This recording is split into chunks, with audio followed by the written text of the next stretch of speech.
গল্প হৃদয় মাঝে হঠাৎ তুমি। লেখনীতে সানা শেখ। অন্তিম পর্ব। আগামীকাল তোমার ভার্সিটি আছে না? হ্যাঁ। ঘুমিয়ে পড়ো, সকালে উঠতে হবে তো।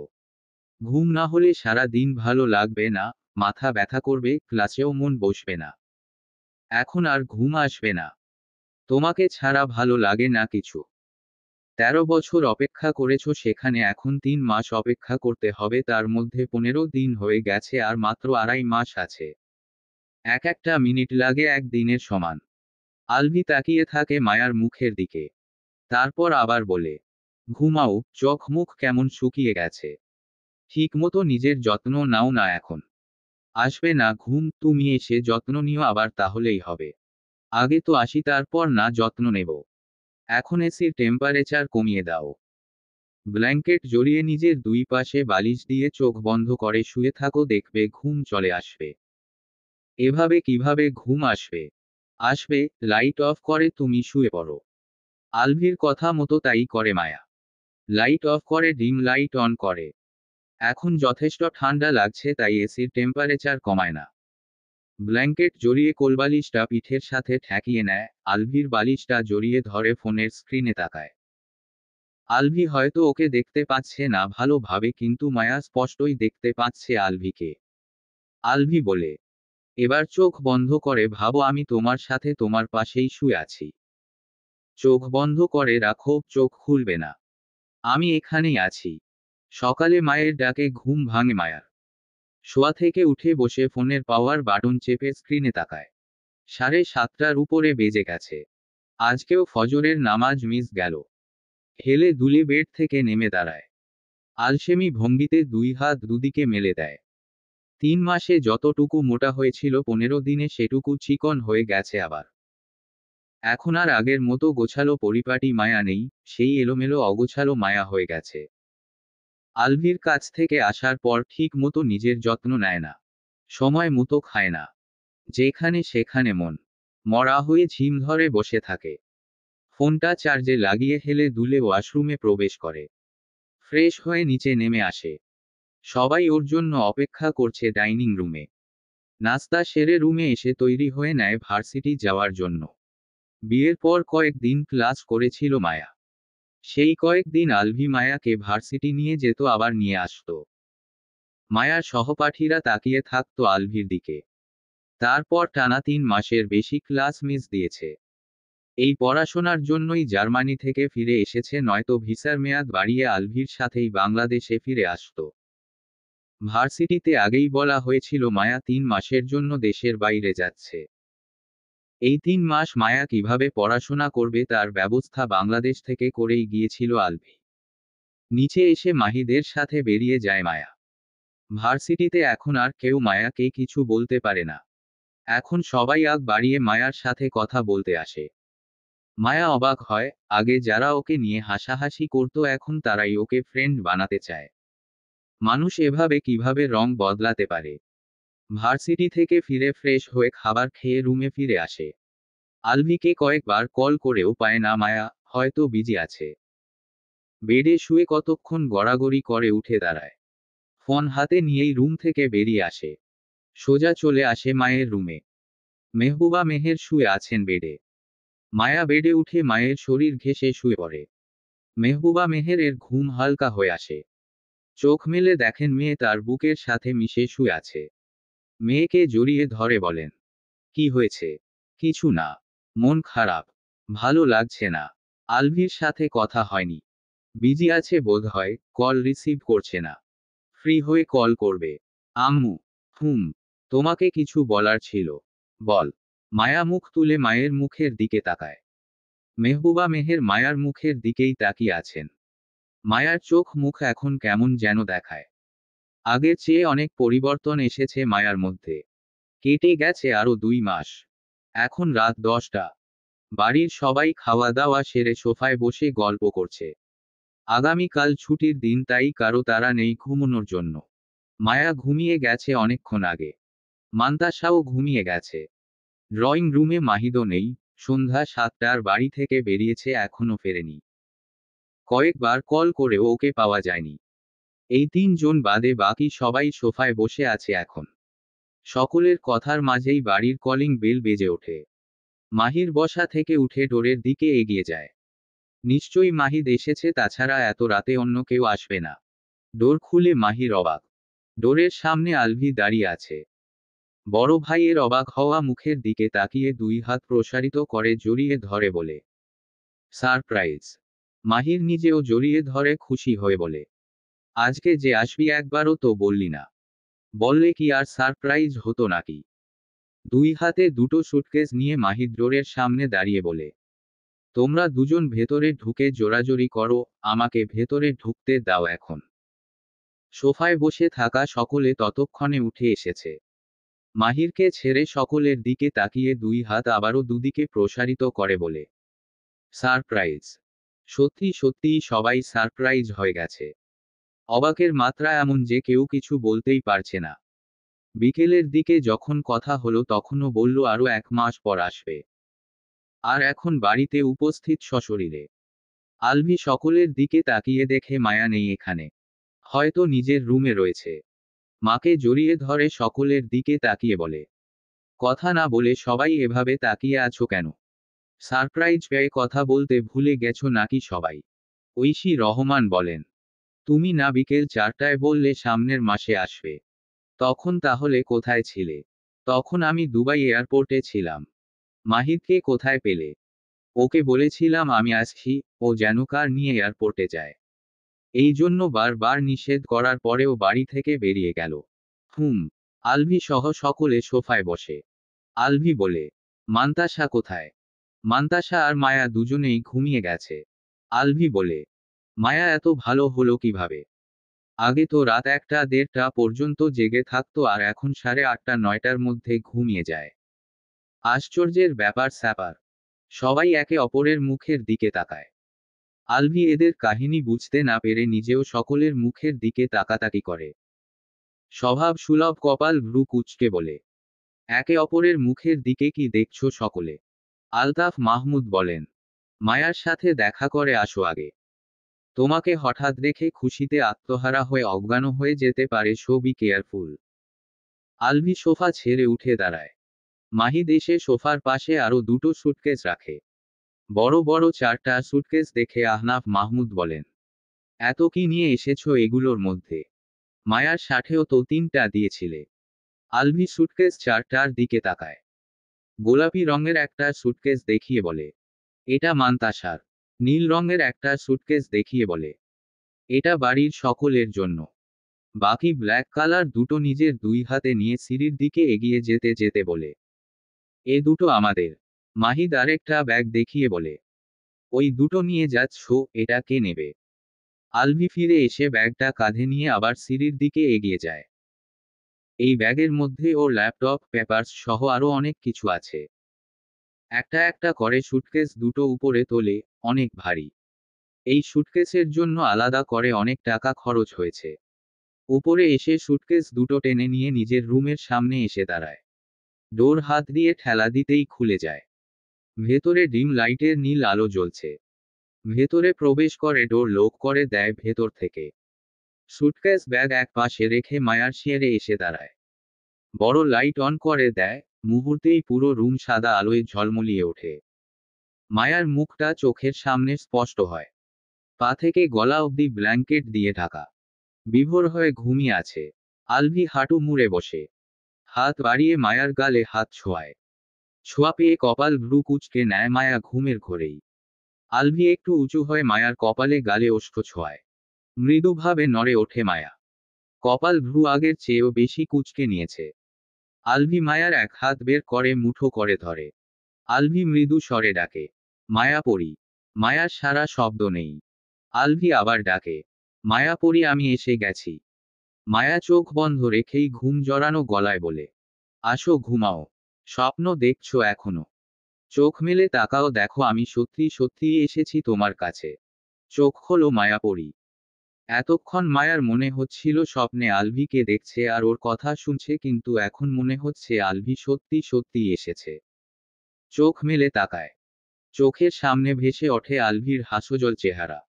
মায়া চোখ বন্ধ করে আবার তাকায়।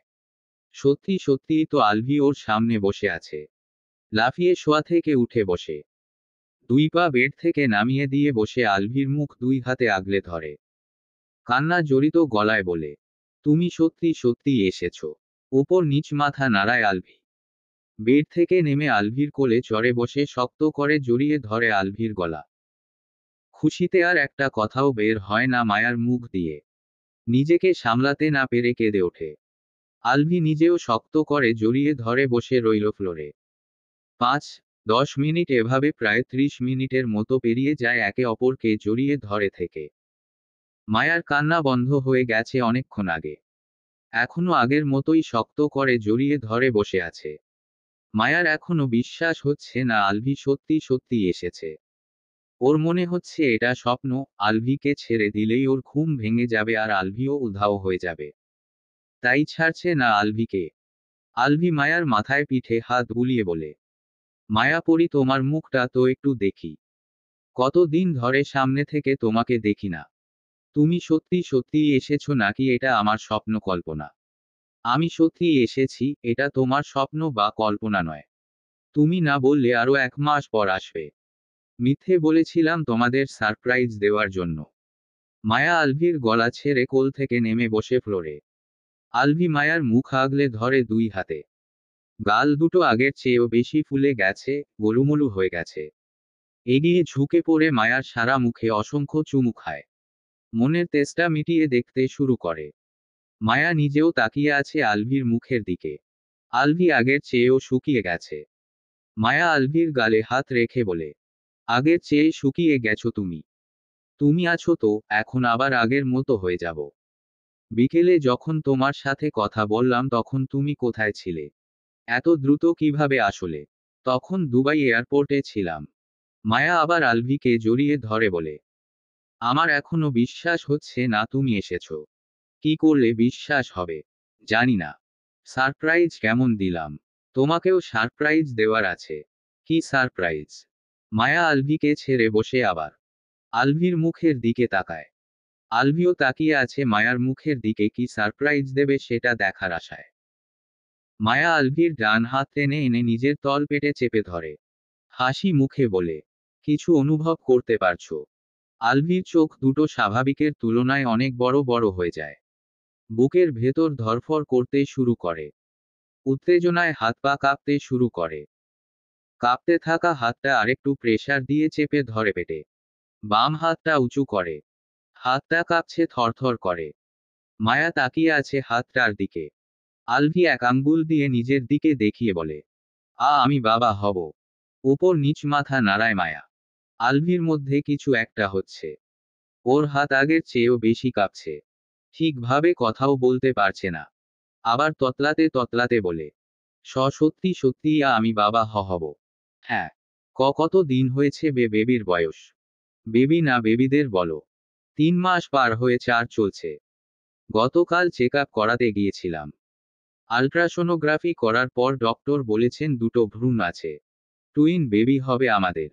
আমি এবং বেবিরা 3 জনেই সুস্থ আছি। আলভির হাতের কাঁপুনি আরো বেড়ে গেছে। আলভি খুশিতে আত্মহারা হয়ে গেছে কিন্তু হাসতে পারছে না। অতিরিক্ত সারপ্রাইজ পেয়ে এখন অবস্থা খারাপ। এতগুলো দিন পর বাড়িতে এসেছে, নিজের ফ্যামিলি কাছে পেয়েছে, ভালোবাসার মানুষটাকে কাছে পেয়েছে। আবার শুনেছে বাবা হবে, এখন আবার শুনছে টুইন বেবির বাবা হবে। ফ্যামিলিকে কাছে পাওয়ার খুশি, ভালোবাসার মানুষটাকে কাছে পাওয়ার আনন্দ, বাবা হবে এত বড় সারপ্রাইজ, উত্তেজনা, এক্সাইটমেন্ট হজম করতে পারে না আলভি। থরথর করে কাঁপতে কাঁপতে ঠাস করে পড়ে অজ্ঞান হয়ে যায়। আলভিকে এভাবে পড়তে দেখে মায়া শোকর। দ্রুত আলভিকে ধরে দেখে অজ্ঞান হয়ে গেছে। মায়া চিৎকার করে বাবা ভাই সকলকে ডাকে আর বারবার আলভিকে ডাকে। একটু সময়ের মধ্যেই সকলে চলে আসে ওদের রুমের সামনে। ডোর ধাক্কা দিয়ে বারবার জিজ্ঞেস করে কি হয়েছে। মায়া দ্রুত উঠে গিয়ে ডোর খুলে দেয়। হুড়মুড়িয়ে সবাই ভেতরে প্রবেশ করে। আলভিকে ফ্লোরে পড়ে থাকতে দেখে সবাই উতলা হয়ে ওঠে।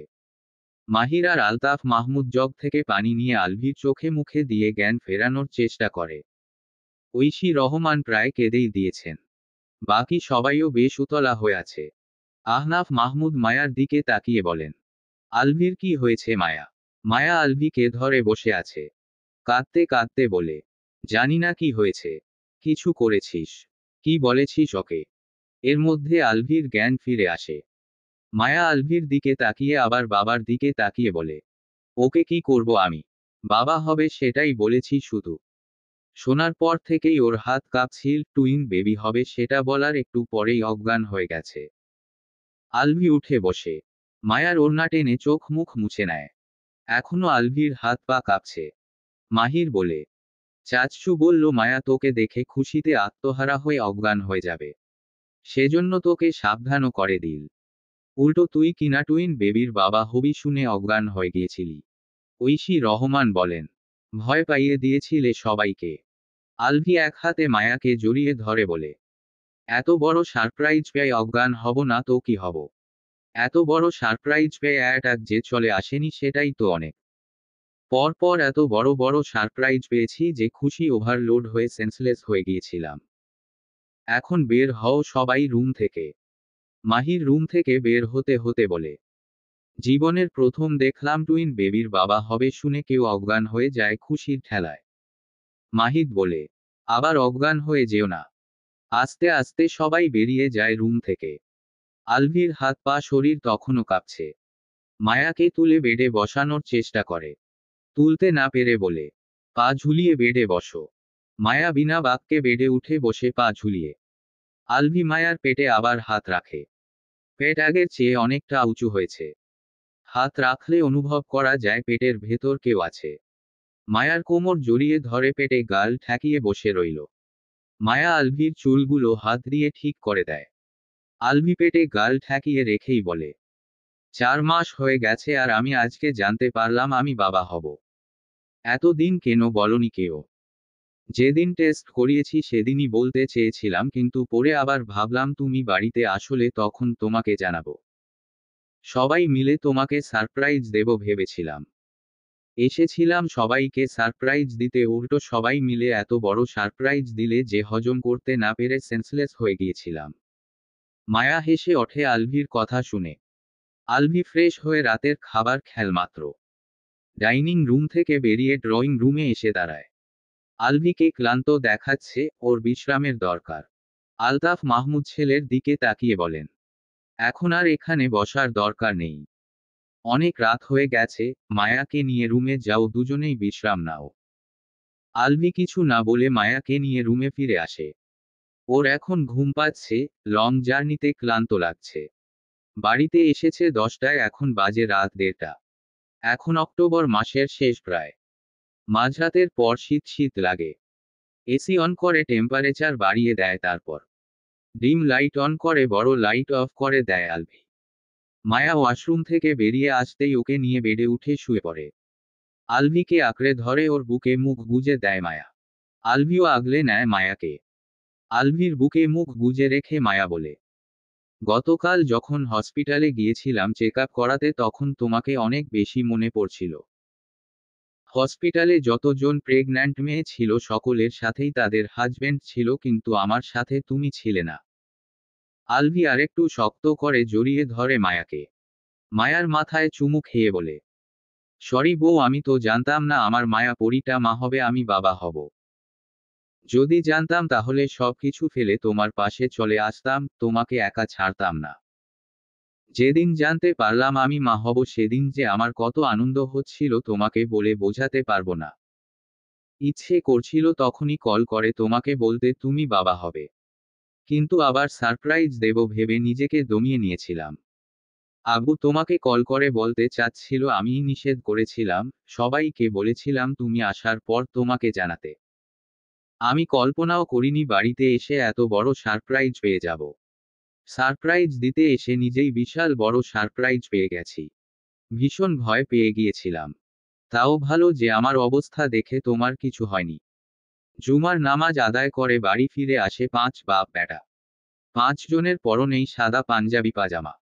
আলভি সোফায় না বসে সোজা রুমে চলে আসে। মায়া মাত্রই নামাজ আদায় করে বেডে বসেছে। মা হবে জানার পর থেকে এক ওয়াক্ত নামাজ ছেড়ে দেয়নি মায়া। আলভি এসে মায়ার পাশে বসে। মায়া আলভির দিকে তাকিয়ে বলে, পাঞ্জাবি পাজামা চেঞ্জ করে খাবার খেতে চলো। খাবো তো, আগে তোমাকে মন ভরে দেখে নেই। মায়া হেসে বলে, আর কত দেখবে? ঘুম থেকে ওঠার পর থেকে তো দেখছি, তাও তো মন ভরছে না। খিদে পেয়েছে, নিচে চলো। আলভি বসা থেকে উঠে পাঞ্জাবি পাজামা চেঞ্জ করে নেয়। তারপর মায়াকে সাথে নিয়ে রুম থেকে বের হয়। রুম থেকে বের হতেই দেখে মান্তাসা আর মাহিরও নিচে যাওয়ার জন্য রুম থেকে বেরিয়ে এসেছে। আলভিকে দেখেই মান্তাসা মাহিরের কোল থেকে নেমে দৌড়ে আলভির কাছে আসে। আলভি কোলে তুলে নিতেই গলা জড়িয়ে ধরে মান্তাসা।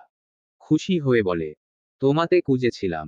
নামাজ পড়তে গিয়েছিলাম আম্মু। পলা শেষ শেষ হয়েছে দেখেই তো আবার ফিরে এসেছি। কাবা? হ্যাঁ, তুমি খাবা? হ্যাঁ। কি রান্না করেছো? আমি কলি নাই, আম্মু কলছে। ওহ, তুমি জানো না কি রান্না হয়েছে? দুদিকে মাথা নাড়ায় মান্তাসা। কথা বলতে বলতেই ডাইনিং রুমে চলে এসেছে চারজন। আস্তে আস্তে বাকি সবাইও চলে আসে। একসাথে খাওয়া শুরু করে সবাই। খাওয়া দাওয়া সেরে মায়াকে নিয়ে রুমে ফিরে আসে আলভি। মায়াকে বেডের উপর বসিয়ে রেখে সুটকেস দুটো টেনে মায়ার সামনে এনে ফ্লোরে রাখে। প্রথম সুটকেসটাতে মায়ার জন্য ড্রেস, আলভির নিজের কয়েকটা ড্রেস। বাকি সব cream, lotion, face wash, shampoo, body wash সহ আরও অনেক কিছু। অর্ধেকের বেশি জিনিস মায়ার জন্য। সব কিছু বের করে এক পাশে ফ্লোরে রাখে আলভি। তারপর দ্বিতীয় সুটকেসটা খুলতেই মায়ার চোখ দুটো বড় বড় হয়ে যায়। সুটকেস ভর্তি শুধু বেবিদের প্রোডাক্টস। ছেলে মেয়ে উভয় বেবির জন্য ড্রেস, ছোট ছোট জুতো সহ আরও যা যা প্রয়োজন সেসব কিছুই আছে। আলভি মায়ার মুখের দিকে তাকিয়ে থাকে। মায়াকে অবাক হয়ে তাকিয়ে থাকতে দেখে হেসে বলে, কি হয়েছে? মায়া বেড থেকে নেমে আসে। আলভির সামনে বসে ছোট ছোট ড্রেস, জুতো হাতে নিয়ে বলে, এগুলো আমাদের বেবিদের জন্য। তুমি তো জানতে না, তাহলে এগুলো? জানতাম না, তবুও নিয়ে এসেছি। এক সময় না এক সময় বেবি তো হবেই। ছেলে হবে নাকি মেয়ে হবে সেটা তো জানি না, তাই দুজনের জন্যই নিয়ে এসেছি। ছেলে হোক আর মেয়ে হোক একজনের তো লাগবেই। নিয়ে এসে তো ভালোই হয়েছে। এখন যেহেতু টুইন বেবি হবে তাহলে আল্লাহ তায়ালা যেন একজন ছেলে আরেকজন মেয়ে দেন। তুমি বাবা হবে সেটা বোধহয় তোমার ভেতর থেকেই জানান দিয়েছিল, সেজন্যই না জেনেও এসব নিয়ে এসেছো। তাই হবে হয়তো, রক্তের টান আছে না? মায়া বেবিদের প্রোডাক্টসগুলো নাড়াচাড়া করে দেখতে থাকে। আর একটু পর পর আলভির মুখের দিকে তাকায়। আলভি ওদের দুজনের সব কিছু তুলে নিয়ে তুলে রেখে দেয়। এগুলোর এখন আর প্রয়োজন নেই। মায়ার দেখা শেষ হলে বেবিদের প্রোডাক্টসগুলো আবার সুটকেসে তুলে রাখে। রুমের ডোর ভিড়িয়ে দিয়ে এসে জানালার পর্দা টেনে দেয়। রুমের লাইট অফ করে মায়াকে জড়িয়ে ধরে শুয়ে পড়ে। বিকেলে ঘুম থেকে উঠে মায়াকে নিয়ে ঘুরতে বের হবে। সময় পানির স্রোতের মতো নিজ গতিতে এগিয়ে যায়। মায়া এখন 8 মাসের প্রেগন্যান্ট। উঁচু ভারী পেট নিয়ে নড়াচড়া করা কষ্ট হয়ে দাঁড়িয়েছে। মায়াও অনেকটা মোটা হয়ে গেছে। এখন ওজন 60 কেজি। আর এক সপ্তাহ পর মায়ার ডেলিভারির ডেট, 2-1 দিন আগ পিছু হতে পারে। আলভি বাড়িতে আসার পর মায়াকে দুবার ডক্টর দেখিয়েছে। এমনিতে মায়ার সেরকম কোনো সমস্যা নেই। মা আর বেবি তিনজনেই এখনো সুস্থই আছে। ইদানিং মায়ার হাত পায়ে পানি আসা শুরু করেছে। হঠাৎ হঠাৎ হাত পায়ে পানি এসে হাত পা ফুলে যায়। এখন রাতে ঘুমোতে পারে না ঠিক মতো। বেবিরা এত জোরে জোরে কিক মারে যে ব্যথায় ঘুম ভেঙে যায়। প্রচুর নড়াচড়া করে। আলভি মায়ার সব রকম খেয়াল রাখে, যত্ন করে। নিজের হাতে মায়ার পছন্দের খাবার রান্না করে খাওয়ায়। গোছলের পর মায়ার কাপড় চোপড় ধুয়ে দেয়, নিজে রুম মোছে, ঝাড়ু দেয়। মায়াকে নিয়ে বাড়ির অন্য সকলের খুব একটা ভাবতে হয় না। মায়া ঘুমিয়েছে কিছুক্ষণ আগেই, আলভিও একটু আগেই ঘুমিয়েছে। আলভির ঘুমের সমস্যা হয় প্রচুর। রাতে মায়ার জন্য ঘুমোতে পারে না। মায়া জেগে থাকবে আর ওনাক ডেকে ঘুমাবে তা তো হয় না। আর দিনের বেলায় অফিসের কাজে বিজি থাকে। সবকিছু মিলিয়ে অনেক দিন ধরে ঠিক মতো ঘুমোতে পারে না। এখনো প্রকৃতির ভাঁজে শীত জেকে বসে আছে। সকালবেলা কুয়াশার চাদরে ঢাকা থাকে প্রকৃতি। ঘাসের ডগায় জমে থাকে শিশির বিন্দু। রাত প্রায় 3টা বেজে গেছে।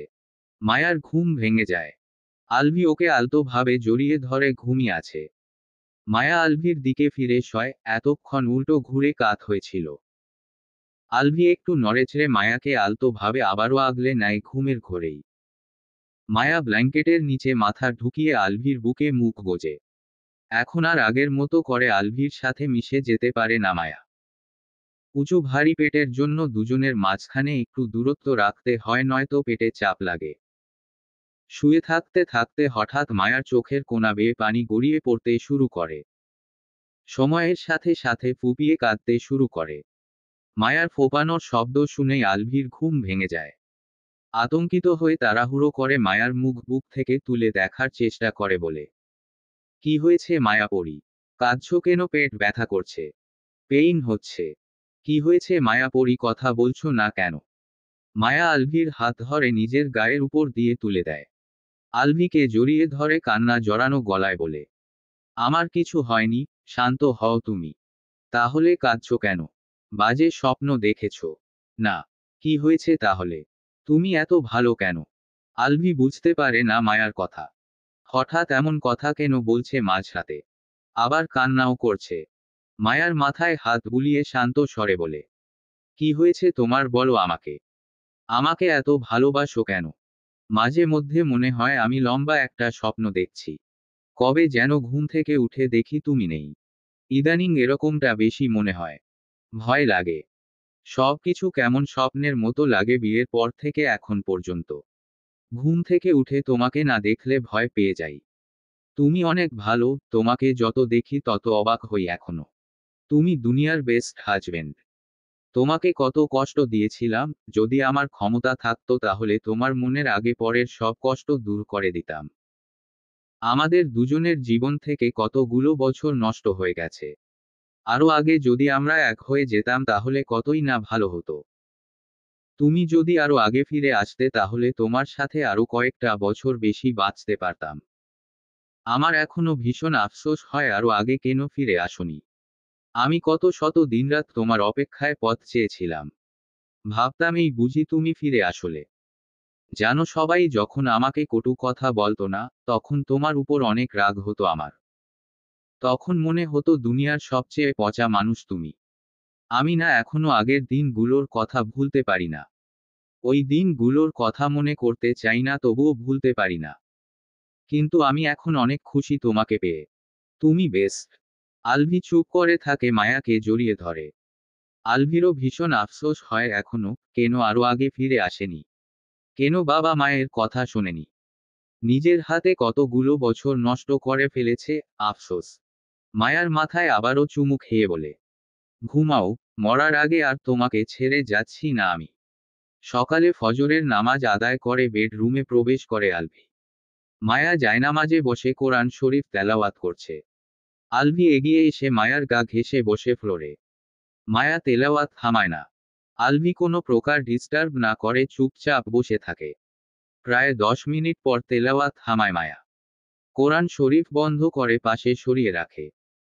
পা দুটো লম্বা করে মায়া ভাঁজ করে বসে থাকতে থাকতে ব্যথা হয়ে গেছে। আলভি মায়ার পেছনে বসে দুই পা মায়ার দুদিক দিয়ে দেয়। মায়া আলভির বুকের সাথে ঠেস দিয়ে আরাম করে বসে। আলভি নিজের হাত দুটো মায়ার উঁচু ভারী পেটের উপর রাখে। বেবিরা নড়াচড়া করছে। মায়া আলভির হাতের উপর নিজের দুই হাত রাখে।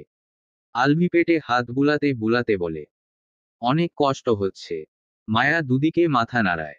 নিজের হাত দুটো উঁচু করে ধরে বলে, এগুলো কি করেছো? আলভি মায়ার দুই হাতের দিকে তাকায়। হেসে বলে, কি করেছি? মেহেদি দিয়েছো কেন হাতে? সুন্দর দেখানোর জন্য। আজকে হসপিটালে যেতে হবে আর তুমি মেহেদি দিয়ে দিয়েছো। তো কি হয়েছে? সুন্দর হাত দুটো এখন আরো বেশি সুন্দর লাগছে দেখতে। নার্স ডক্টর কি ভাববে? যা ভাবার ভাবুক, তাতে আমার কি। কখন দিয়েছো? 12টার দিকে বোধ হয়। অনেক সুন্দর হয়েছে দেওয়া। তোমার হাত দুটো যে সুন্দর তাই সুন্দর লাগছে। মায়ার হাত দুটো ধরে উঁচু করে দুই হাতে চুমু খায় আলভি। রাতে মায়া ঘুমিয়ে গেলেও আলভির ঘুম আসছিল না। মায়ার হাত ধরে আধশোয়া হয়ে বসে ছিল, তখন চোখ পড়ে মায়ার হাতের দিকে। হাতের নখগুলো বড় বড় হয়ে গেছে আবার। নেইল কাটার এনে দুই হাতের নখ কেটে দেয়, দুই পায়ের নখ কেটে দেয়। তারপর খেয়াল হয় হাতে পায়ের নখের মেহেদির রং হালকা হয়ে গেছে। বসে বসে দুই হাতের নখে মেহেদি দিয়ে দেয়। হালকা হালকা শুকিয়ে যাওয়ার পর টিস্যু পেপার দিয়ে মুছে দেয়। ইনস্ট্যান্ট মেহেদি হওয়ায় অল্প সময়ের মধ্যেই গাঢ় সুন্দর রং হয়ে যায়। দুই হাতের তালুতেও সুন্দর করে ডিজাইন করে দেয়। 5 মিনিট পর টিস্যু পেপার দিয়ে মুছে দেয়। দুই পায়ের নখেও মেহেদি দিয়ে দিয়েছে। মায়া গভীর ঘুমে মগ্ন থাকায় কিছুই টের পায়নি। রাতে কয়েকবার ঘুম ভাঙলেও হাতের দিকে খেয়াল করেনি। ফজরের নামাজ আদায় করার জন্য ওয়াশরুমে প্রবেশ করার পর হাতের দিকে নজর যায় মায়ার। দুই হাতের তালুতেই সুন্দর ডিজাইন করে মেহেদি দেওয়া রয়েছে। হাতে পায়ের নখেও মেহেদি দেওয়া। প্রত্যেকবারের মতন একা একাই হেসেছিল মায়া। গল্পের লেখক সানা শেখ। পরবর্তী পার্ট আগে আগে পড়তে সানা শেখ পেজটি লাইক ফলো দিয়ে রাখবেন, তাহলে পরবর্তী পার্ট পোস্ট করার সাথে সাথেই পেয়ে যাবেন। আলভি বাড়িতে আসার পর থেকে মায়ার হাত পায়ের নখের মেহেদির রং কখনো উঠে যায়নি বা খুব একটা হালকা হয়নি। রং একটু হালকা হলেই আলভি আবার দিয়ে দিয়েছে। ইউটিউব ভিডিও দেখে দেখে মেহেদি ডিজাইন করা শিখেছে। প্রথম প্রথম ভালোভাবে দিতে পারতো না, কিন্তু চেষ্টা করতে করতে এখন অনেক সুন্দর করে দিতে পারে। কম হলেও মাসে 2-1 বার মায়ার হাতে পায়ে মেহেদি দিয়ে দেয় নিজেই। ইনস্ট্যান্ট মেহেদি হওয়ায় অল্প কয়েক দিনের মধ্যেই উঠে যেত, আলভি আবার দিয়ে দিত। মায়ার হাত পায়ে নখে মেহেদি দেওয়া থাকলে আলভির কাছে ভালো লাগে। মায়া মুখ তুলে আলভির মুখের দিকে দেখার চেষ্টা করে বলে, হসপিটালে কখন যাবে? আলভি মায়ার কপালে চুমু খেয়ে বলে, দুপুরের পর, তার আগে যদি তোমার পেইন শুরু হয় তাহলে আগেই যাব। মায়া কিছু না বলে আলভির বুকের সাথে ঠেস দিয়ে চুপ হয়ে থাকে। আলভি মায়ার হাত দুটো মুঠো করে ধরে বলে, ভয় করছে? একটু ভয় পেও না, আল্লাহর রহমতে কিছু হবে না ইনশাআল্লাহ। আল্লাহর উপর ভরসা রাখো। মায়া আবারও চুপ হয়ে থাকে। আলভি বসা থেকে উঠে মায়াকে ধরে দাঁড় করায়। বসে থাকতে থাকতে পা দুটো ভারী হয়ে গেছে আবার। রুমেই হাঁটাহাঁটি করে ততক্ষণে আলভি জায়নামাজ ভাঁজ করে রেখে কোরআন শরীফ তুলে রাখে, তারপর বেড গুছিয়ে নেয়। মায়াকে টুলের উপর বসিয়ে চুলের বিনুনি খুলে চুল ব্রাশ করে আবার বিনুনি করে দেয়। মায়াকে বেডে বসিয়ে বলে, বসে থাকো, আমি তোমার নাস্তা নিয়ে আসছি। নিচে গিয়ে খেয়ে নেব। কষ্ট করে এখন আর নিচে নামতে হবে না। সিঁড়ি বেয়ে ওঠানামা করতে কষ্ট হয় তো তোমার। তুমি থাকো, আমি নিয়ে আসছি। মায়াকে রুমে রেখে আলভি রুম থেকে বেরিয়ে যায়। মায়া নিজের পেটের দিকে তাকায়। এক জায়গায় উঁচু হচ্ছে, আরেক জায়গায় নিচু হচ্ছে। 11টার পর পর শাওয়ার নেয় মায়া আর আলভি। রোজকার মতন দুজন একসাথেই শাওয়ার নিয়েছে। মায়া ওয়াশরুম থেকে বেরিয়ে বেডে এসে বসে, আলভি দুজনের ড্রেস ধুয়ে হাতে নিয়ে বের হয়। বেকনিতে মেলে দিয়ে এসে ক্রিম লোশন নিয়ে মায়ার পাশে দাঁড়ায়। মায়ার ফেসে ক্রিম লাগিয়ে দিয়ে হাতে, পায়ে, গলায় দিয়ে দেয়। তারপর মায়ার চুলগুলো ভালোভাবে মুছে নিয়ে হেয়ার ড্রায়ার দিয়ে শুকিয়ে দেয়, নিজের চুলগুলোও শুকিয়ে নেয়। হেয়ার অয়েল এনে মায়ার চুলের গোড়ায় ভালোভাবে অয়েল ম্যাসাজ করে দেয়, তারপর পুরো চুলেই দিয়ে দেয়। চুলগুলো ব্রাশ করে বিনুনি করে দেয়। সবকিছু করা শেষ করে নিজের গায়ে টি শার্ট জোড়ায়। নিচে গিয়ে মায়ার জন্য খাবার নিয়ে আসে আবার। মায়ার সামনে বসে নিজের হাতে খাইয়ে দেয়। মায়ার জোড়াজুড়িতে নিজেও খায় অল্প। খাওয়া শেষে আলভির সাথেই নিচে নেমে আসে মায়া। আজ আলতাফ মাহমুদ আর আহনাফ মাহমুদ অফিসে যাননি, মাহির একাই গেছে অফিসে। লাঞ্চের পর মাহিরও ফিরে আসবে। নিচে এসে সোফায় বসে। আলভি প্লেট রেখে এসে নিজেও বসে সোফায়। নাহার বেগম এটা সেটা জিজ্ঞেস করছেন মায়াকে। মাহিদ মান্তাসাকে কোলে করে নিয়ে এসে বসে আলভির পাশে। মান্তাসা আলভির কোলে এসে ওর গলা জড়িয়ে ধরে মুখের দিকে তাকিয়ে বলে, ছোট আব্বু, বলো আম্মু, আজকে আমাল বাইয়া আর বুনু হবে? হ্যাঁ। কখন হবে? হসপিটালে যাওয়ার পর। তালে চলো। কোথায়? হসপিটাল। আরেকটু পর যাব। আমি কোলে নেব। কোলে নিতে পারবে তুমি? সত্যি আছে আমাল? শক্তি আছে তাহলে আমাকে কোলে নাও। তুমি বলো। কথায় বড়। আমি এখনো অনেক ছোট। না তুমি বলো ওইস। আম্মা খিদে পেয়েছে। খিদে পেয়েছে তোমাল? হ্যাঁ। কি খাবে? মাহিদ বলে, তোমার বাচ্চা ছেলে দুধু খাবে। খেতে দাও তাড়াতাড়ি, না হলে কান্না করে দেবে। মাহিদের কথা শুনে সোফায় বসে থাকা সকলে ওর দিকে তাকায়। মান্তাসা নিজের গায়ে থাকা টি শার্ট উঁচু করে তুলে আলভিকে বলে, আব্বু নাও, কাও কান্না করো না। মান্তাসার কথা শুনে হো হো করে হেসে ওঠে আলভির সাথে বাকি সবাই। মান্তাসা ছোট ছোট করে আলভি সহ বাকিদের দিকে তাকাচ্ছে। এভাবে হাসছে কেন সবাই? মান্তাসা আবার বলে, কাঁদছো না কেন? খাও। মাহিদ হাসতে হাসতে ঠাস করে সোফা থেকে নিচে পড়ে যায়, তবুও ওর হাসি বন্ধ হয় না। হাসতে হাসতে আলভির পেটে খিল ধরে যাচ্ছে। দুপুরের খাবার খেয়ে মায়া আর আলভি রুমে আসে তৈরি হওয়ার জন্য। একটু পরেই হসপিটালের উদ্দেশ্যে বের হবে সবাই। একটা ব্যাগের ভেতর মায়ার জামা কাপড় সহ আরো প্রয়োজনীয় সব কিছু ভরে নেয় আলভি। মায়া ফ্রেশ হয়ে এসে বেডে বসে। আলভি ড্রেস চেঞ্জ করে প্যান্ট শার্ট পরে নেয়। মায়া আর কি তৈরি হবে? আলভি মায়ার চুলগুলো আবার খুলে ব্রাশ করে বেঁধে দেয়। মায়া আলভির মুখের দিকে তাকিয়ে থাকতে থাকতে ঝড়ো করে কেঁদে দেয়। সযত্নে মায়াকে বুকে আগলে নেয় আলভি। পিঠে হাত বুলিয়ে মাথায় চুমু খেয়ে বলে, আল্লাহর রহমতে কিচ্ছু হবে না ইনশা আল্লাহ, সাহস রাখো। যদি আমি। থামিয়ে দেয় আলভি। মায়াকে আরেকটু শক্ত করে জড়িয়ে ধরে বলে, কিচ্ছু হবে না তোমাদের ইনশা আল্লাহ। মায়া শক্ত করে আলভির কোমর জড়িয়ে ধরে কান্না করতে করতে বলে, আমি অনেক বছর বাঁচতে চাই তোমার সাথে। আলভি মায়ার মাথায় আবার চুমু খেয়ে আদর করে বলে, হ্যাঁ আমরা একসাথে বাঁচব তো অনেক বছর। মায়া আবার কাঁদতে কাঁদতে বলে, আমি আরো শত শত রাত তোমার বুকে মাথা রেখে শান্তিতে নিশ্চিন্তে ঘুমোতে চাই। শত শত ভোর দেখতে চাই তোমার সাথে। তোমার বাহু বন্ধনে আবদ্ধ হয়ে শত শত ভোরে ঘুম থেকে জাগতে চাই। আমি চাই তোমার ভালোবাসার উষ্ণতায় ঘুম ভাঙুক। আমি তোমার হাত ধরে বৃদ্ধ হতে চাই। তোমার আদর, যত্ন আর ভালোবাসা আরো অনেক বছর পেতে চাই। আমাদের সন্তানদের নিয়ে হাসিখুশি আর শান্তিতে ভরা একটা সুন্দর সংসার করতে চাই। আলভি শক্ত করে ধরে রাখে মায়াকে। ধরা গলায় বলে, তোমার সব ইচ্ছে চাওয়া পূরণ হবে ইনশা আল্লাহ। আমি অনন্তকাল তোমার সাথে থাকব। আমরা একসাথে আরো অনেক বছর বাঁচব। মায়া আলভির বুক থেকে মুখ তুলে তাকায়। আলভি মায়ার চোখ গাল মুছিয়ে দেয়। দুই হাতে মায়ার মুখ আগলে ধরে সারা মুখে অসংখ্য চুমু খায়। আবার জড়িয়ে ধরে বলে, চলো সবাই অপেক্ষা করছে। হসপিটালের করিডোরে অস্থির হয়ে দাঁড়িয়ে আছে আলভি, তাকিয়ে আছে ওটির দিকে। বিকেল, সন্ধ্যা গড়িয়ে এখন রাত 9টা। বাড়ির সবাই হসপিটালে এসেছে। সকলেই আল্লাহর কাছে দোয়া করছে মায়া আর বেবিদের জন্য।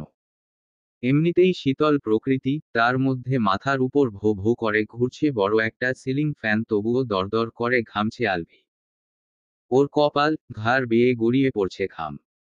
হাত পা কাঁপছে, থেকে থেকে শ্বাস বন্ধ হয়ে আসছে মায়ার পেইন ওঠার পর থেকেই। ফর্সা চেহারা লাল হয়ে গেছে, চোখ দুটোও পানিতে টুইটুম্বর আর লাল হয়ে আছে।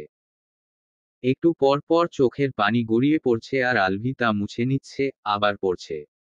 মাহির আর মাহিদ আলভিকে সাহস যোগায়। একটু সময় পরেই দুজন নার্স বেবিদের কোলে নিয়ে ওটি থেকে বেরিয়ে আসে। বাড়ির সবাই ঘিরে ধরে নার্স দুজনকে। আলভি বেবিদের দিকে তাকায়। সাদা ধবধবে ফর্সা চেহারা, লাল টকটকে ঠোঁট জোড়া, ছোট ছোট চোখ জোড়া, দুনিয়া আর নিজের পরিবার দেখছে। বেবিদের দিকে তাকিয়ে থাকতে থাকতে আলভির চোখ বেয়ে পানি গড়িয়ে পড়ে। নার্স দুজন নিজে থেকেই জানায় একজন ছেলে একজন মেয়ে হয়েছে। আলভি কাপা গলায় মায়ার কথা জিজ্ঞেস করতেই নার্স জানায় মায়া ঠিক আছে, অপারেশন শেষ হলে কেবিনে শিফট করা হবে। আলতাফ মাহমুদ ছেলের দিকে তাকিয়ে বলেন, তোমার ছেলে মেয়েকে তুমি প্রথমে কোলে নাও। আলভি বাবার মুখের দিকে তাকিয়ে আবার ছেলে মেয়ের দিকে তাকায়। কাপা কাপা হাতে ছেলে মেয়েকে কোলে তুলে নেয় একসাথেই। নিজের বাহুতে চোখ মুছলেও লাভ হয় না, আবার পানি গড়িয়ে পড়ে চোখ ঝাপসা হয়ে যাচ্ছে। উপস্থিত সবাই তাকিয়ে আছে তিনজনের দিকে। আলভি চোখ তুলে বাবার মুখের দিকে তাকায়। আলতাফ মাহমুদ ছেলের চোখে পানি দেখে হেসে বলেন, এবার আবার খুশিতে অজ্ঞান হয়ে যেও না। এখন কিন্তু তোমার ছেলে মেয়ে কোলে আছে, ওরা ব্যথা পাবে।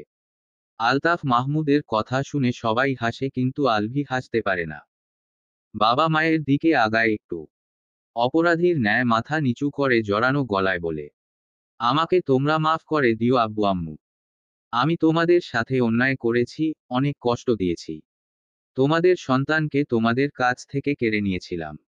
আলতাফ মাহমুদ ছেলের বাহুতে চাপড় মেরে বলেন, বাবা হওয়ার পর বুঝতে পারছো তাহলে? আলভি বাবার মুখের দিকে তাকিয়ে বলে। সরি আব্বু। আর সরি বলতে হবে না। তুমি আমাদের একমাত্র সন্তান। তোমার উপর আমরা কখনোই রেগে থাকতে পারি না। আমাদের দোয়ায় আর ভালোবাসায় সব সময় তোমরা আছো। এখন মন খুলে হাসো। মায়াকে কেবিনে শিফট করা হয়েছে। নার্স কেবিন থেকে বেরিয়ে যাওয়ার পর আলভি কেবিনে প্রবেশ করে। মায়া ডোরের দিকেই তাকিয়ে আছে। আলভিকে দেখে আবার হাসে। আলভি দ্রুত পায়ে এসে মায়ার পাশে দাঁড়ায়। মাথায় হাত বুলিয়ে সারা মুখে অসংখ্য চুমু খায়। মায়ার কপালের সাথে কপাল ঠেকিয়ে বলে, এখন কেমন লাগছে? মায়া আলভির চোখে চোখ রেখে বলে, ভালো, তুমি ঠিক আছো? চোখ মুখ এমন করে রেখেছো কেন? কি হয়েছে তোমার? আলভি মায়ার বাম হাতটা মুঠো করে ধরে বলে, আর বেবি নেয়ার প্রয়োজন নেই। ছেলে মেয়ে দুজন হয়েছে, এখানেই সমাপ্তি। কেন? তুমি না বলেছিলে 10-12টা নাতি নাতনি উপহার দেবে আব্বুকে? ওই কথা এমনি বলেছিলাম, কিন্তু এখন সিরিয়াস হয়ে বলছি। আর একটাও না। এত টেনশন প্রেশার আর নিতে পারবো না, সোজা উপরে চলে যাব। আলভির কথা শুনে মায়া মুচকি হাসে।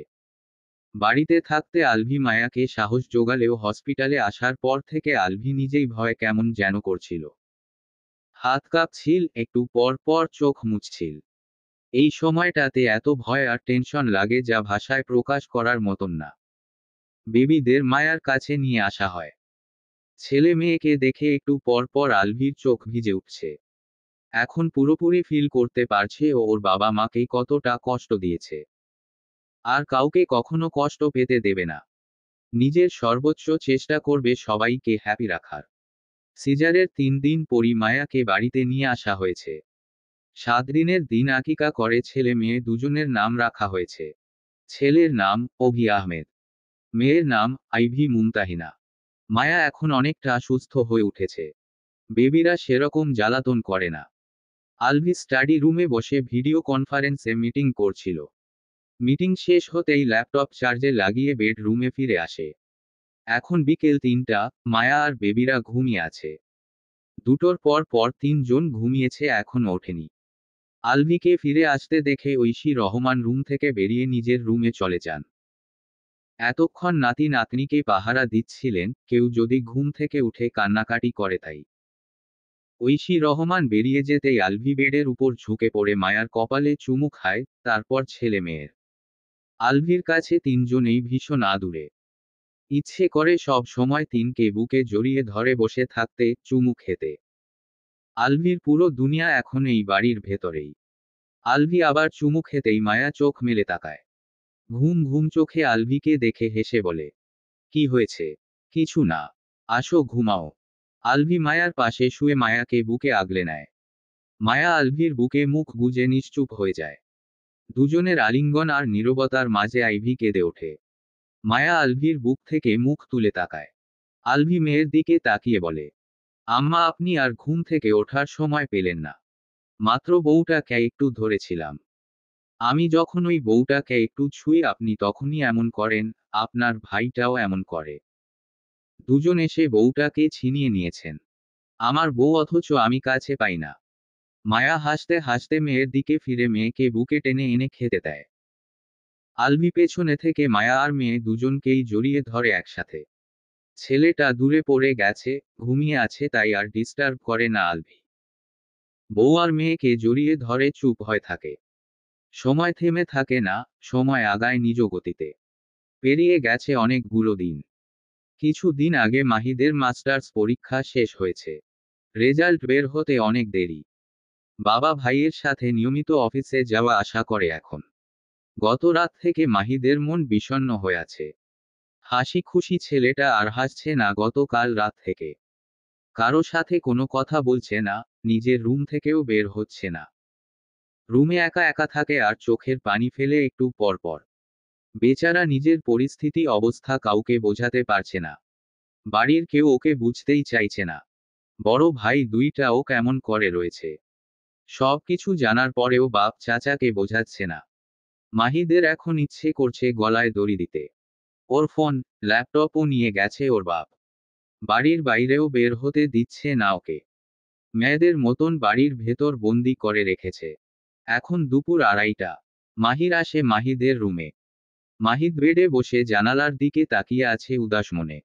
এখন আর চোখ বেয়ে পানি পড়ছে না। কেমন যেন হয়ে বসে আছে। মাহির এসে ভাইয়ের পাশে দাঁড়ায়। মাহিদ তাকায় না ভাইয়ের দিকে। মাহির ছোট ভাইয়ের কাঁধের উপর হাত রেখে বলে, রেডি না হয়ে এখনো বসে আছিস কেন? আমাদের বের হতে হবে একটু পর। মাহিদ ভাইয়ের মুখের দিকে তাকিয়ে বলে, এই বিয়ে আমি করব না ভাইয়া। তুমি তো সব জানোই। আব্বুকে তুমি বোঝাও না প্লিজ, আমি এই বিয়ে করতে পারবো না। আব্বু শুনছে না আমার কথা। কিছু বললে উল্টো আমার উপর রাগ দেখায়। মেয়ে দেখতে যাচ্ছি শুধুমাত্র, দেখতে গেলেই তো বিয়ে হয়ে যাচ্ছে না। যদি হয়ে যায়, হয়ে গেলে করে নিবি। আমি যাব না, তোমরা যাও। বসে না থেকে উঠে রেডি হও। আব্বু আবার রাগারাগি করবে। আমি লিনাকে ছাড়া অন্য কাউকে বিয়ে করব না। ভাগ্য যেখানে আছে সেখানেই হবে। লিনাকে ছাড়া অন্য কাউকে বিয়ে করব না মানে করব না। আব্বুকে গিয়ে বল এভাবে। আমার ফোন আর ল্যাপটপ এনে দাও। নিজে গিয়ে চা। ছোটবেলা থেকে তোমাদের সকলের সব কথা শুনেছি আমি, আর এখন আমার একটা চাওয়া তোমরা পূরণ করবে না। তোমাদের কাছে তো বেশি কিছু চাইনি আমি, শুধু একটা মেয়েকে চেয়েছি। দাও না ওকে, এমন কেন করছো তোমরা? তুই যদি আমার ছেলে হতি তাহলে তোর সব চাওয়া আমি পূরণ করতাম। তুই তো আমার ছেলে না, তুই আমার ভাই। আব্বু না থাকলে একটা কথা ছিল, এখন তো আব্বু আছে, আমি আব্বুর কথার উপর কিছু করতে পারবো না। মাহিদ ভাইয়ের দুই হাত মুঠো করে ধরে করুণ স্বরে বলে, লিনাকে ছাড়া আমি মরে যাব ভাইয়া, অন্য কাউকে বিয়ে করে লিনাকে ঠকাতে পারবো না আমি, অন্য নারীকে বিয়ে করে সেই নারীকেও ঠকাতে পারবো না। তার থেকে আমি মরে যাব সেটাই ভালো। মাহির ভাইয়ের দিকে রাগী চোখে তাকিয়ে বলে, উল্টা পাল্টা কথা বলবি তো এক চড়ে তোর সব দাঁত ফেলে দেব। রেডি হ তাড়াতাড়ি, বিকেল হয়ে যাচ্ছে। মাহিদকে টেনে তুলে দাঁড় করাই। আলমারি থেকে নিজেই ড্রেস বের করে হাতে ধরিয়ে দিয়ে ওয়াশরুমে ঠেলে ঢুকিয়ে দেয়। গলা ছেড়ে চলে, 10 মিনিটের মধ্যে রেডি হয়ে নিচে আসবি। মাহির কিছু না বলে চুপ হয়ে থাকে। মাহির বেরিয়ে যায় নিজে তৈরি হওয়ার জন্য। আলভি মেয়েকে আগে তৈরি করাতে শুরু করে। জামা পরিয়ে মেয়ের চুলগুলোতে দুটো ঝুঁটি বেঁধে ক্লিপ লাগিয়ে দেয়। বেডের উপর দাঁড় করিয়ে তাকায় ছোট্ট একটি মিষ্টি মায়াবী পরীর দিকে। নিষ্পাপ চেহারায় বাবার মুখের দিকে তাকিয়ে হাসছে মায়াবী আইভি। বউ বাচ্চাদের দেখলেই আলভির দুনিয়া শান্ত হয়ে যায়। সব কিছু ভালো লাগে, পুরো দুনিয়ার সুখ শান্তি এখন ওর দুয়ারে। মেয়েকে বসিয়ে রেখে ছেলেকে রেডি করিয়ে দেয়। চুলগুলো সেট করে সানগ্লাস পরিয়ে দিয়ে বলে, চুপচাপ বসে থাকবে, এক চুল নড়বে না এখান থেকে। অভিমাথা নাড়ায়, নড়বে না এখান থেকে।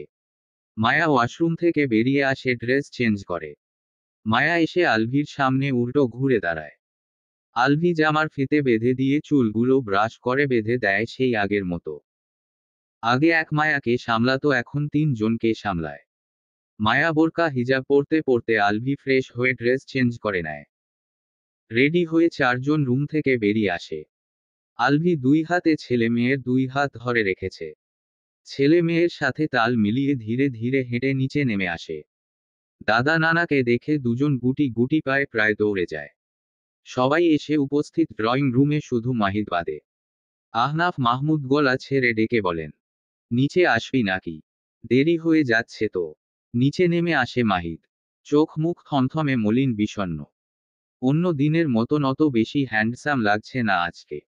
মলিন বিষণ্ণ চেহারা অর্ধেক হ্যান্ডসামনেস গায়েব করে দিয়েছে। দুই নাতনিকে কোলে নিয়ে দুই ভাই আগে আগে বেরিয়ে যান বাড়ি থেকে। অভি বেশি একটা কোলে উঠতে চায় না। ও সব সময় সকলের সাথে হেঁটে হেঁটে যায়। আস্তে আস্তে সবাই বেরিয়ে যায় বাড়ি থেকে। বাড়ির ভেতর এখনো 3 ভাই রয়েছে।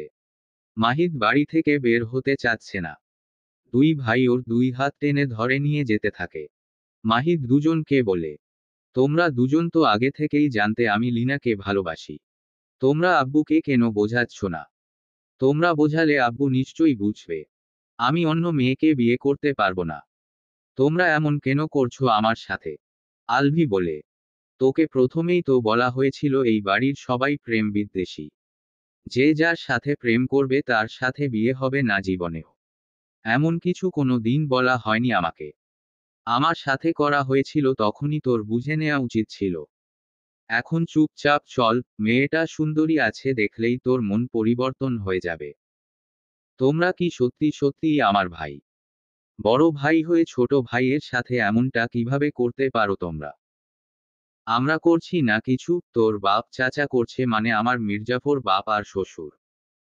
মাহির আলভির মুখের দিকে তাকিয়ে বলে, তুই এখনো চাচ্চুকে কেন মির্জাফর বলিস? তোমার বোনকে এখনো মাঝে মধ্যে আমার মির্জাফর বাপ বুদ্ধি দেয়। দোষ তো তোরই। যতই দোষ করি তাই বলে সে আমার বউকে বুদ্ধি দেবে। আমার বোনটা তো সরল সোজা, তাই সরল সোজা।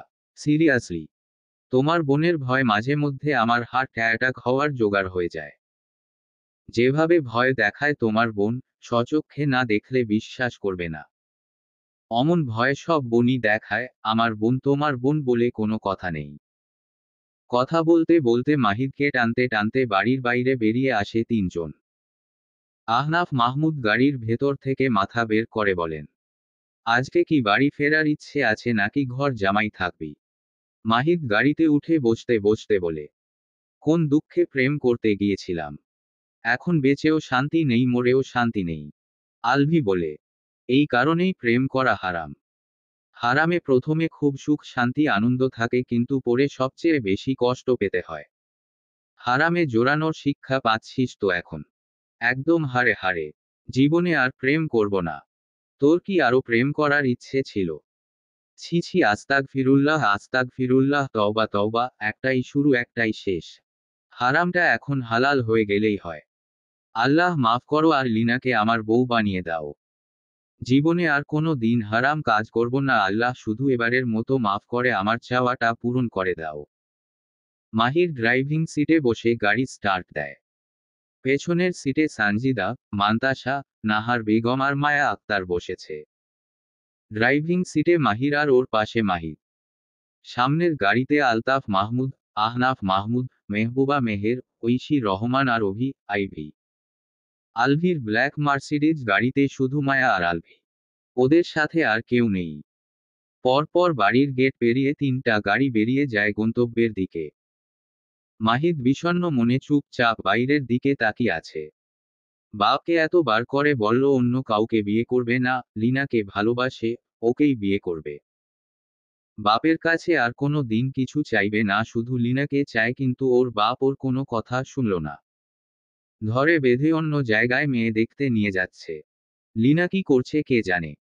গত রাত থেকে লিনার সাথে যোগাযোগ করতে পারেনি একবারের জন্যেও। গন্তব্যে এসে পৌঁছায় তিনটা গাড়ি। বাড়ির দিকে তাকাতেই মাহিদের চোখ দুটো বড় বড় হয়ে যায়। হার্টবিট বেড়ে যায়। ভাবনায় এতই মগ্ন ছিল যে গাড়ি কোন দিক দিয়ে কোথায় এসেছে খেয়ালই করেনি। অবাক চোখে বড় ভাইয়ের মুখের দিকে তাকায়। মাহির মিটি মিটি হাসছে। গাড়ির ভেতরেই উড়ে এসে মাহিরকে জড়িয়ে ধরে মাহির। একটু পর ছেড়ে দিতেই মাহির হেসে বলে, সারপ্রাইজটা কেমন? খুবই বাজে, আর একটু হলে দম বন্ধ হয়ে মরে যেতাম। নাম এখন। মাহিদ নিজেকে স্বাভাবিক করে গাড়ির ভেতর থেকে বেরিয়ে আসে। বাড়ির সবাই মিটি মিটি হাসছে। লজ্জা পেয়ে আলভির পেছনে এসে দাঁড়ায়, নিজেকে আড়াল করে। রাতে কি হাঙ্গামাটাই না করেছিল বাড়িতে। চিৎকার চেঁচামেচি করে না পেরে শেষে বাপের পা জড়িয়ে ধরে বলেছিল লিনাকে বিয়ে করবে, লিনাকে যেন এনে দেয়। আহনাফ মাহমুদের কাট কাট গলার স্বর ছিল, আমি আমার পছন্দের মেয়েকেই তোর বউ করে আনব। তোর পছন্দের বা অন্য কারো পছন্দের মেয়ে এই বাড়ির বউ হবে না। আমি যাকে পছন্দ করেছি তাকেই বিয়ে করতে হবে, তোর এটাই ফাইনাল। ফোন ল্যাপটপ সব রাতেই নিয়ে নিয়েছিলেন। বেচারা সারা রাত ঘুমোতে পারেনি। আলভি মাহিদকে পেছনে থেকে টেনে বের করার চেষ্টা করে বলে, বাচ্চাদের মতো পেছনে লুকাচ্ছিস কেন? বের হ। তোমরা সবাই আগে থেকেই সব প্ল্যান করে করেছো তাই না? তোকে শিক্ষা দেওয়ার জন্য শ্বশুরের প্ল্যান এটা। জীবনে অনেক উড়েছো, একবার তো মুখ থুবড়ে পড়া উচিত। রঙ্গ তামাশা তো কম করনি জীবনে, এখন ভেতরে চল। বাড়ির ভেতর প্রবেশ করে সবাই। কুশল বিনিময় শেষে সকলকে সোফায় বসতে দেওয়া হয়। আগে থেকেই তো সকলের সাথে সকলে পরিচিত, এখন আর আলাদা করে কি পরিচিত হবে। আলভি লিনার কথা শ্বশুরকে জানিয়েছিল প্রথম। লিনার বাবা, দাদা, চাচা সবাইকেই চেনেন আহনাফ মাহমুদ। লিনার বাবার সাথে বেশ সখ্যতাও আছে বিজনেসের সূত্রে। ছেলে মেয়েকে না জানিয়ে দুই পরিবার সবকিছু ঠিক করে রাখে। খাওয়া দাওয়া শেষ হলে সবাই আবার সোফায় বসে। লিনাকে নিয়ে আসে ওর ভাবি। লিনার পরনে মেরুন রঙের শাড়ি, লম্বা ঘোমটা টেনে ধীর পায়ে এগিয়ে আসছে। মাহিদ বার কয়েক ঘাড় ঘুরিয়ে লিনার দিকে তাকায়। সকলের সামনের সোফায় লিনাকে বসানো হয়। লিনার ঘোমটা সরিয়ে দেয় ওর ভাবি। লিনা চোখ তুলে তাকায় না, ওর চেহারা বিষণ্ণ। পুরো দুনিয়ার দুঃখ কষ্ট অন্ধকার ওর চেহারায় ছেয়ে আছে। ছেলেকে দেখার জন্য লিনাকে বারবার তাকাতে বললেও লিনা তাকায় না, ওর দৃষ্টি নিচের দিকে স্থির হয়ে আছে। লিনার ভাবি লিনার মাথা জোর করে উঁচু করে ধরে। লিনা এক পলক চোখ তুলে তাকায়। দৃষ্টি নামিয়ে নিলেও ন্যানোসেকেন্ডের মধ্যে আবার তাকায়। এবার চোখের পলক ফেলতেই ভুলে যায়। ফ্যাল ফ্যাল করে তাকিয়ে থাকে সামনে বসে থাকা সুঠাম দেহের তাগড়া যুবকের দিকে। মাহিদ বুঝতে পারে ওর মতো লিনাও কিছু জানত না। লিনাও ভেবেছিল অন্য কেউ এসেছে ওকে বউ করে নেয়ার জন্য। তাকিয়ে থাকতে থাকতে দুই হাতে মুখ ঢেকে ঝড়ো ঝড়ো করে কেঁদে ওঠে লিনা। হকচকিয়ে যায় সবাই। লিনাকে ওর ভাবি নিচের একটা রুমে নিয়ে আসে। ভাবি রুম থেকে বের হতেই রুমে প্রবেশ করে মাহিদ। লিনা মাহিদের দিকে তাকিয়ে থাকতে থাকতে আবারও শব্দ করে কেঁদে ওঠে। বেড থেকে উঠে দাঁড়িয়ে মাহিদকে শক্ত করে জড়িয়ে ধরে কাঁদতে কাঁদতে বলে, আমি কত ভয় পেয়ে গিয়েছিলাম। ভেবেছিলাম তোমার সাথে আর দেখা হবে না। তোমার সাথে যোগাযোগ করার সব রাস্তা আব্বু আর ভাইয়া রাতেই বন্ধ করে দিয়েছিল। আমি রাতে সুইসাইড করতে নিয়েছিলাম, তারপর ভাবলাম কোনো একটা সুযোগ যদি পাই তোমাকে পাওয়ার, তাই পিছিয়ে যাই। ভাগ্যিস শয়তানের প্ররোচনায় অমন পাপ কাজ করিনি, নয়তো তোমাকে না পাওয়ার আফসোস অনন্ত কাল থেকে যেত আমার মনে। আমি তোমাকে ছাড়া থাকতে পারতাম না মাহিদ। আমি তোমাকে অনেক অনেক অনেক ভালোবাসি। আমিও ভালোবাসি তোমাকে নিজের থেকেও বেশি। সবাইকে রেখে সন্ধ্যার আগে আগে মায়াকে নিয়ে বাড়ি থেকে বেরিয়ে আসে আলভি। মায়াকে নিয়ে যাবে এখন লং ড্রাইভে। বাচ্চাদের বাবা মায়ের কাছে রেখে এসেছে। ফিডার খাইয়ে ঘুম পাড়িয়ে রাখবে দুজনকে। একবার ঘুমিয়ে গেলে সারা রাত আর ঘুম থেকে উঠবে না দুজনের একজনও। 1 মাস পর মাহিদ আর লিনার বিয়ে। আজকে আকদ সম্পন্ন করা হয়েছে দুজনের। ব্ল্যাক মার্সিডিজ ছুটে চলেছে নিজ গতিতে। চারদিক অন্ধকারে তলিয়ে গেছে ধীরে ধীরে। পূর্ণিমার চাঁদের আলো ছড়িয়ে পড়েছে ধরণীর বুকে। নিরিবিলি রাস্তার পাশে গাড়ি দাঁড় করায় আলভি। গাড়ির ভেতর থেকে বেরিয়ে আসে দুজনেই। শীতল বাতাস বইছে। শীতল বাতাসে অন্তর শীতল হয়ে যাচ্ছে। পাশাপাশি দাঁড়ায় দুজন গাড়ির সাথে ঠেস দিয়ে। আলভি এক হাতে মায়াকে টেনে বুকের সাথে মিশিয়ে নেয়। নিরিবিলি শান্ত পরিবেশ, জ্যোৎস্নার আলো সাথে প্রিয় মানুষ। এক অসাধারণ মুহূর্ত তৈরি হয়েছে এখন। আলভি মায়ার কপালের সাথে কপাল ঠেকিয়ে বলে, অনেকগুলো দিন পর এমন একটা রাত পেলাম, তাই না? কেমন লাগছে তোমার? দারুণ। আমি তোমাকে ভালো রাখতে পেরেছি। মায়া হাসে। আলভির দুই গালে হাত রেখে বলে, শুধু ভালো রাখুনি, অনেক ভালো রেখেছ, ততটা ভালো যতটা আমি স্বপ্নেও ভাবিনি। আলভি মায়াকে জড়িয়ে ধরে বলে, আর কি চাও আমার কাছে? আমি চাই আরো শত শত রাত তোমার বুকে মাথা রেখে ঘুমিয়ে পড়তে। চাই প্রতিটি ভোর তোমার সাথে দেখা হোক, তোমার উষ্ণ বাহুতে জড়িয়ে নতুন দিনের শুরু করতে। তোমার কণ্ঠের মিষ্টি ডাক দিয়ে ঘুম ভাঙুক আমার, আর তোমার ভালোবাসার ছোঁয়ায় ভরে উঠুক আমার প্রতিটি সকাল। আমি চাই তোমার হাত শক্ত করে ধরে জীবনের প্রতিটি পথে হাঁটতে। একসাথে বার্ধক্যের দিকে এগিয়ে যেতে, তোমার চোখের কোণে ভাঁজ পড়ুক আর সেখানেও ভালোবাসা লুকিয়ে থাকুক। আমি চাই তোমার আদর, যত্ন আর অশেষ ভালোবাসায় আরো অনেক বছর ডুবে থাকতে। আমাদের ছোট্ট সংসারটাকে হাসি আনন্দে ভরে তুলতে চাই। আমাদের সন্তানদের নিয়ে স্বপ্ন বুনতে চাই, তাদের হাসিতে আমাদের পৃথিবীকে রঙিন করতে চাই। প্রতিটি উৎসব, প্রতিটি আনন্দের মুহূর্তে তোমার হাতটা শক্ত করে ধরে রাখতে চাই, যাতে পৃথিবী যত কঠিনই হোক, আমরা একসাথে সবকিছু জয় করতে পারি। আমি চাই তোমার হৃদয়ে আমার জন্য ভালোবাসা কখনো ফুরিয়ে না যায়। আমি চাই আমরা একে অপরের সবচেয়ে বড় আশ্রয় হয়ে থাকি, যতদিন পৃথিবী আছে, যতদিন ভালোবাসা আছে আর যতদিন আমরা আছি। আমার মনে হয় আমি এখনো তোমাকে পুরোপুরি ভালো রাখতে পারিনি, কমতি রয়ে গেছে এখনো। কোনো কমতি নেই। তুমি বেস্ট, তুমি অসাধারণ, তুমি কোটিতে একজন। অনেক বেশি ভালো ভাগ্য নিয়ে জন্মগ্রহণ না করলে তোমার মতো পুরুষকে কেউ জীবনসঙ্গী হিসেবে পাবে না। সেই অনেক বেশি ভাগ্য নিয়ে জন্মানো মেয়েদের মধ্যে আমি একজন। আমার মনে হয় আমি তোমাকে ভালো রাখতে পারিনি, আমার মধ্যেই কমতি আছে। মায়ার মুখটা বুকে চেপে ধরে আলভি। তারপর বলে, তোমার মধ্যে কোনো কমতি নেই, তুমি পরিপূর্ণ একজন নারী, আমার মায়াপরী। সমাপ্ত। গল্প, হৃদয় মাঝে হঠাৎ তুমি। লেখনীতে, সানা শেখ।